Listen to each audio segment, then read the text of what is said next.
मेरे नौजवान साथियों, आज देश के कई सारे हिस्सों में बोर्ड की परीक्षाओं का आयोजन हो रहा है। मैंने यह कई बार अखबारों में पढ़ा है और न्यूज़ में भी देखा है कि हमारे बहुत सारे होनहार नौजवान साथी जब ऐसी ही किसी परीक्षा में असफल हो जाते हैं तो वो निराशा के सागर में डूब जाते हैं और आत्महत्या कर लेते हैं।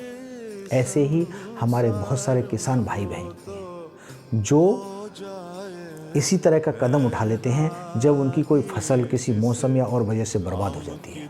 साथियों, ऐसी स्थिति में भी हमें प्रभु श्री राम के चरित्र से सीखने की ज़रूरत है।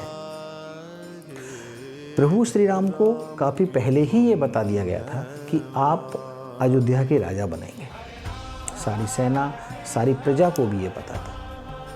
लेकिन जब राजा बनने का समय आया तो माता कैकेयी ने प्रभु श्री राम से कहा कि आपको राजा नहीं बनाया जाएगा, आपको 14 वर्ष के लिए वनवास जाना होगा। साथियों, प्रभु श्री राम अगर चाहते तो अपने माता पिता से विद्रोह कर सकते थे, क्योंकि सारी सेना उनके पक्ष में थी, सारी प्रजा के वो बहुत ही प्रिय थे। लेकिन उन्होंने ऐसा नहीं कहा। उन्होंने अपनी कैकेयी माँ से कहा, सुन जननी सो सुत बड़ भागी, जो पित मात बचन अनुरागी। अर्थात हे माता, वह पुत्र या वह संतान बहुत ही नसीबों वाली होती है, बहुत ही भाग्यशाली होती है, जिन्हें अपने माँ बाप के वचन या उनकी आज्ञा का पालन करने का सुअवसर मिलता है, उन्हें मौका मिलता है।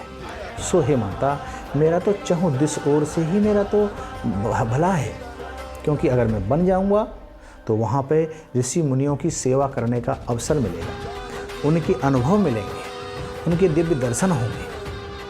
ऐसे थे हमारे प्रभु श्री राम।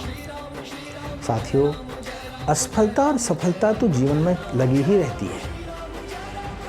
जब तक आदमी असफल नहीं होता तब तक उसे सफलता का महत्व नहीं पता चलता। लेकिन इसका मतलब ये नहीं है कि आप अगर असफल हो गए तो निराशा के सागर में डूब गए, दुनिया ही खत्म हो गई। ऐसा नहीं होता। कितने ही दुनिया में ऐसे महान हस्तियां पैदा हुई हैं जो कई बार असफल हुई हैं, लेकिन बाद में उन्हें जो सफलता मिली है वो दुनिया फिर उसका गुणगान करती है। हमारे अटल जी ने भी, हमारे पूज्य श्री सिद्धे अटल जी ने भी एक असफलता के ऊपर एक कविता लिखी है। उसकी 4 लाइनें हैं जो मैं आपको बताना चाहता हूँ। टूटे हुए सपनों की सुने कौन सिसकी, अंतर को चीर व्यथा पलकों पर ठिठकी, हार नहीं मानूंगा रार नहीं ठानूंगा, काल के कपाल पे लिखता मिटाता हूँ, गीत नया गाता हूँ, गीत नया गाता हूँ। जय श्री राम।